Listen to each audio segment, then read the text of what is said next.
Good morning, Forest Park. Today's April 21st. I'm Don Jones. I'm the city manager of the city of Forest Park. And if you remember last week, we talked a little bit about, had a whole show on We Thrive, and they gave out some of their programs that are going on for the weekend and for the rest of the summer.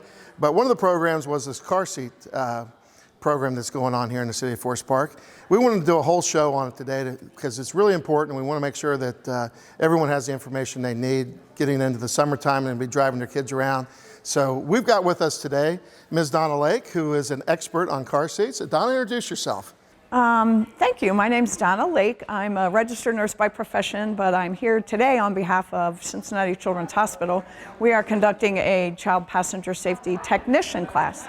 That's a fancy phrase for we're having a 3-day class to make people be able to be certified technicians to do car seat checks. It's a lot more complicated than just throwing a car seat in a car like we used to do 20, 30 years ago, or even 5 years ago, 10 years ago.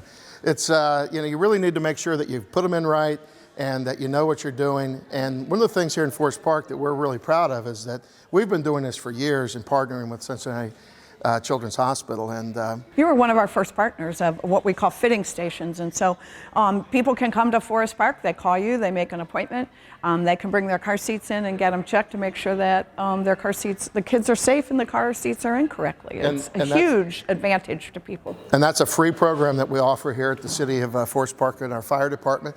So make sure you take advantage of it, don't take any chances. Now, tell us a little bit why putting in a car seat is important. Oh, well, 80% of car seats are improperly installed. That's a little scary. A parent or grandparent doesn't get up in the morning and say, I think I'm going to put my car seat in the wrong way. Everybody thinks they're putting it in the right way. In fact, there have been some surveys done, and like 95% of people think it's in the wrong way or in the right way. But 80% of them are wrong. And so some of those misuses, we call, could be really critical. If you don't lock the seatbelt a certain way, if the harnesses, the straps that hold the child in place are not at a certain spot, it can put the child in danger. And so it's difficult because there are so many different kinds of car seats now. There are so many different kinds of vehicles. It would just be wonderful if we had one kind of vehicle and one kind of car seat and we could just stick them in.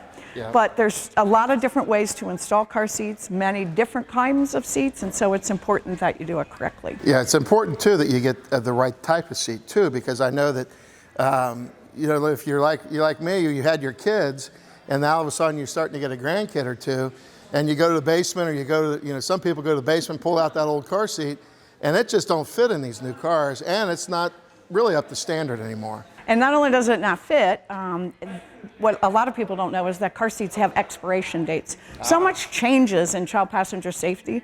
Many of the stickers on the car seat now will have an expiration date. And some people say, oh, well, that's just the car seat manufacturers. They just want us to buy more car seats. The technology changes, the laws change, and there's just so much more known that make car seats safer. As the years go on. Really, if you think about it, they're made out of plastic, and plastic does deteriorate over time. And if they're sitting in a hot car, and it gets a lot of different. Yeah, and it's not so much the plastic as it is the mechanical parts. So think of how many times you push that button and you unlatch it, and then you buckle it again. Think of all the springs, how many times those springs are getting used, and so it's more the mechanical things. And you have to put it, once you get it in right, you need to make sure you check it on a regular basis, because it can get loosened up over time. And I should say, we should talk about yard sales and things too, used car seats. If you're going to have a car seat that has been used, you need to know a lot about it. You need to know if it's ever been in a crash, because if it's in a crash, you need to replace it.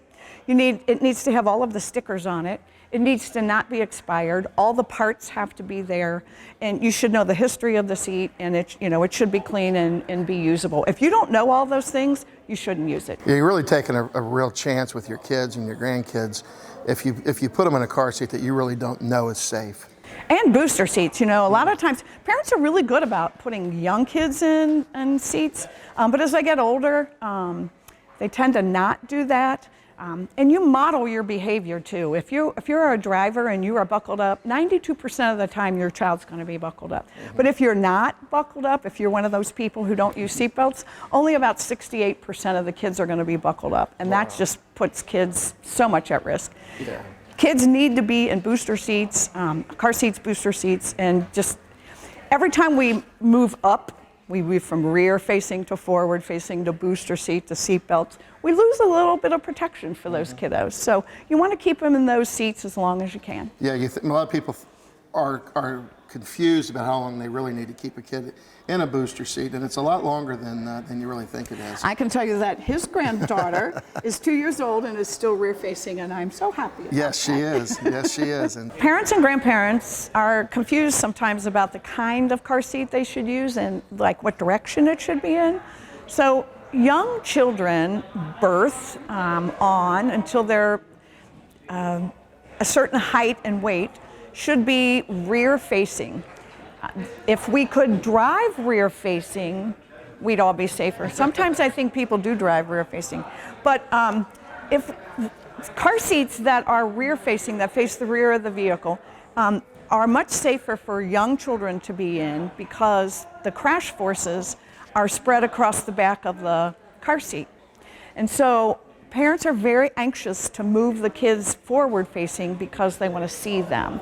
But kids are much safer being rear facing. And we used to say a minimum of 1 year old and 20 pounds, but that's not true anymore. We have car seats that go rear facing to 30 and 40 pounds, 50 pounds rear facing. And so the answer to how long should my child stay rear facing is to the upper height and weight limit of that seat. Parents will say, yeah, but my 2-year-old, their feet are up against the back of the vehicle seat, and I'm afraid that it's going to break their legs. It won't. Children have more leg injuries forward facing than they do rear facing. So the longer you can keep kids rear facing, the better. Then the next thing you can do is turn it around forward facing, and then the whole crash dynamics change. The kids are subject to the same crash dynamics as we are, so they're going to move forward in a forward crash. And so we have car seats now that go forward facing. Just 50 is pretty average, 65 pounds and even higher. Again, the longer you can keep a child harnessed, the better they are. There are some laws that you have to abide by. Like in Ohio, you can go into a booster seat at 4 years old, but I sure wouldn't recommend it. No. Because you have to have the right kind of attitude, and the kids have to be able to sit, correctly and stay in the booster seat where they're not harnessed. So booster seats as long as possible. My grandkids were in booster seats till they were about 10 years old because their legs weren't very long. And they make booster seats now that are pretty cool looking. You don't have to be in the standard thing. Some kids get embarrassed by it, but the longer you can keep kids in car seats, buckled up, in harnesses, the safer they'll be. We have fitting stations all over the region. Yeah. You can go on Cincinnati Children's website and look for fitting stations. They'll give you a whole list of fitting stations that have certified technicians that know what they're talking about and have been trained by Cincinnati Children. And that's important. That's important. It's not your next door neighbor who thinks that he knows everything. Yeah, it's really a great service here that Children's Hospital does a great thing. By teaching people across the region how to put these seats in, and then they can take that information out to their communities. But our fire department does a great job as well, and we'll be happy to help all of our citizens. Even if you're not a citizen of Forest Park, if you need help here in our fire department, we'll be glad to help you and put your car seat in right. Well, thank you very much, Donna. We appreciate the information, and stay safe, Forest Park.